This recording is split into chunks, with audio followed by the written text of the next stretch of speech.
अवधूत चिंतन श्री गुरुदेव दत्त श्री स्वामी समर्थ. स्वामी सेवा मार्ग या माझ्या यूट्यूब चॅनलमध्ये आपल्या सर्वांचं खूप खूप मनापासून स्वागत आहे. आज आहे महाशिवरात्र.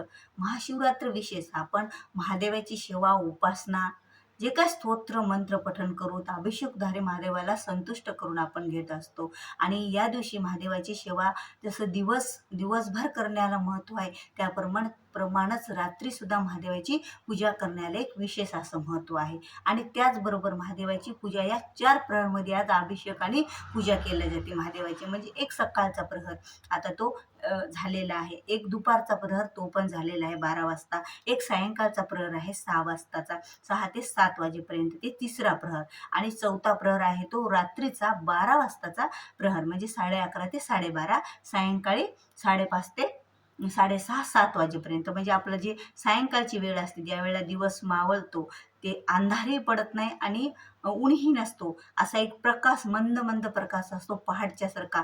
त्या प्रकाशाच्या वेळेला जर आपण, हा तिसरा प्रहर आहे, आज दिवसाचा तिसरा प्रहर, त्यावेळेला महादेवाची पूजा आपल्याला करायची आहे. 4 प्रहरमध्ये करायची, सकाळी, पहाटे, दुपारी आणि सायंकाळी. आता ते 2 प्रहर निघून गेलेले आहेत आणि आता एक सायंकाळचा प्रहर आहे आणि एक 12 वाजताचा प्रहर आहे. तर 12 वाजता म्हणजे रात्रीचे 12 वाजताचा एक चौथा प्रहर आहे.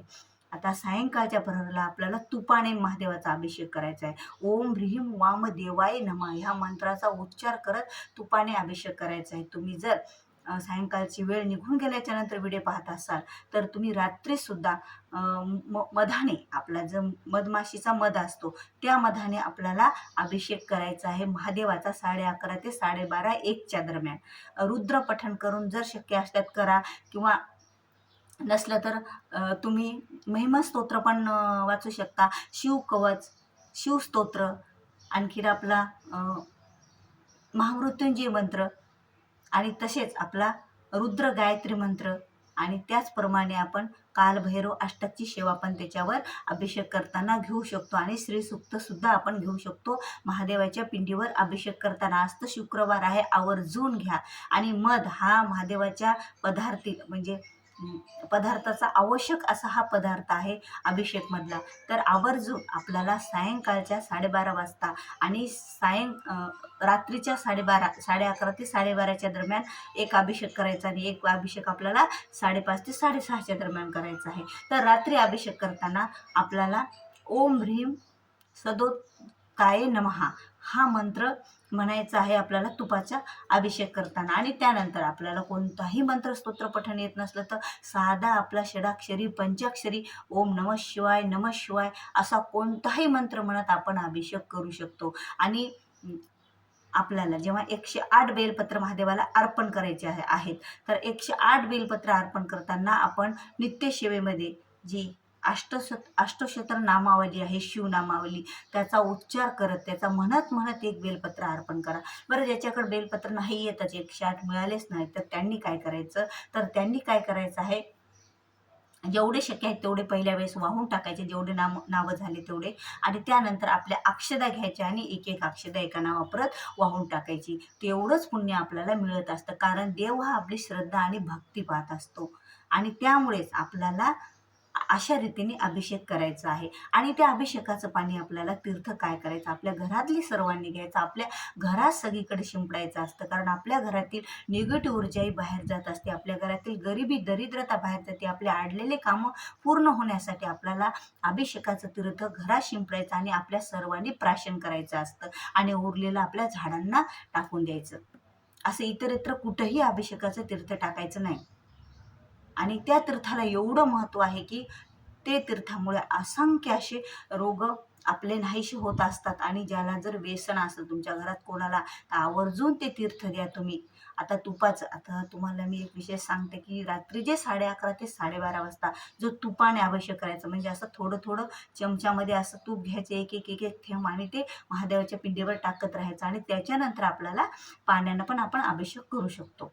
एवढं तूप आहे तोपर्यंत करा, नंतर आपण पाण्याने टाकायचं, म्हणजे तयार होईल आपलं तीर्थ खाली आपण ताटात घेऊनच तर आपण अभिषेक करत असतो महादेवाच्या पिंडीवर, लिंगावर.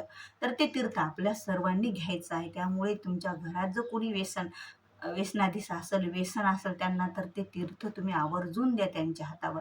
कारण महादेवाच्या रुद्र अभिषेक केलेला तीर्थ प्यायल्याच्या नंतर आपल्या घरातील कुणाचंही व्यसन हे सुटत असतं. आणि आज तर महाशिवरात्री आहे आणि विशेष असं महत्त्व आहे महादेवाच्या पूजेला, आणि विशेष असं महादेवाचा कृपा आशीर्वाद आपल्या सर्वावर राहत असतो. आज एक वेळा मंत्राचा जप केला तर त्याचं 100 वेळा पुण्य मिळत असतं. मग विचार करा, एक वेळा जर आपण रुद्र पठण करत किंवा कोणताही मंत्र स्तोत्र पठण करत महादेवाचा अभिषेक केला तर आपल्याला 100 अभिषेका इतकं पुण्य मिळतं. आणि ते 100 अभिषेकाचं तीर्थ म्हणजे आपल्यासाठी किती पुण्यदायी असन. आणि त्यामुळे ते तीर्थ आवर्जून सगळ्यांनी घरातल्यांनी घ्यायचं. जर तुम्हाला मासिक धर्म चालू असेल तर त्यावेळेस स्त्रियांनी घ्यायचं नाही, कुणीही घ्यायचं नाही. आणि सुतक असलं तर घरात पूजाच होणार नाही, आणि सुतकात एक आपण ते तीर्थ घेऊ शकत नाही. बाकी सर्वांनी ते तीर्थ आपल्या घरात घ्यायचं, घरामध्ये सगळीकडे शिंपडायचं, उरलेलं झाडांना टाकायचं. अशा रीतीने अभिषेक आपल्याला रात्री 12 वाजता संपन्न करायचा. आणि सायंकाळच्या वेळेला किंवा 12 वाजताच्या आपल्याला बेलपत्र असं रुद्रपठण झाल्याच्या नंतर आपण यथाशक्ती महादेवाची पूजा करत असतो. एका चौरंगावर याच्यावर मांडून किंवा देवघरातीलच महादेवाची जी आपल्या महादेवाच्या पिंडीची जागा आहे त्यावरच ठेवून सुद्धा आपण करू शकतो महादेवाची पूजा. आणि नंतर आपण महादेवाला बेलपत्र हे सर्व वाहून झाल्याच्या नंतर धूप दीप देऊन त्यांना आरती करून एखादा नैवेद्य, आता नैवेद्य म्हणजे प्रसाद दाखवायचा, जो की उपवासाचा पेढा वगैरे असं जे चालत असेल ते फळं. आणि आपल्याला तर उद्या दाखवायचं आहे नैवेद्य महादेवाला. अशा पद्धतीने आपल्याला महादेवाचा अभिषेक करून त्या तीर्थाचा वापर करायचा आहे. एक कारण 12 वाजताचं जागरण आणि त्याच्यामध्ये आपण एक अभिषेक करणार, रुद्र पठण करत जर केला तर अतिउत्तम. 100 रुद्र करण्याचं पुण्य म्हणजे लघु रुद्र एक आपल्या हातून व्हायला आणि त्याचं तीर्थ आपल्याला मिळणार आहे. त्यामुळं जे असाध्य रोग असतील ते सुद्धा आपले निघून जातील, एवढं महत्त्व आहे.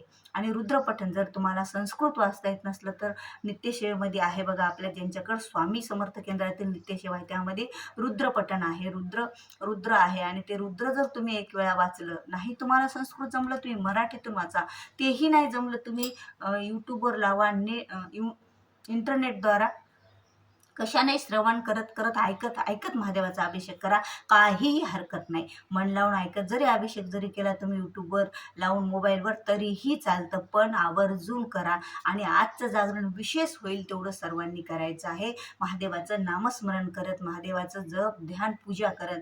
कारण शिव हे भोलेनाथ आपले एकदा जर आपल्याला प्रसन्न झाले तर आपल्याला काय देऊन जातील आपल्याला माहीत नाही. आपल्या जीवनातल्या आपल्या सर्व उणिवा ते दूर करतील आणि आपलं सर्व आयुष्य हे सुरळीत चालायला लागेल. आणि महादेवाच्या सेवेला आज एवढा मोठा दिवस आहे, त्याला महाशिवरात्री म्हणतात.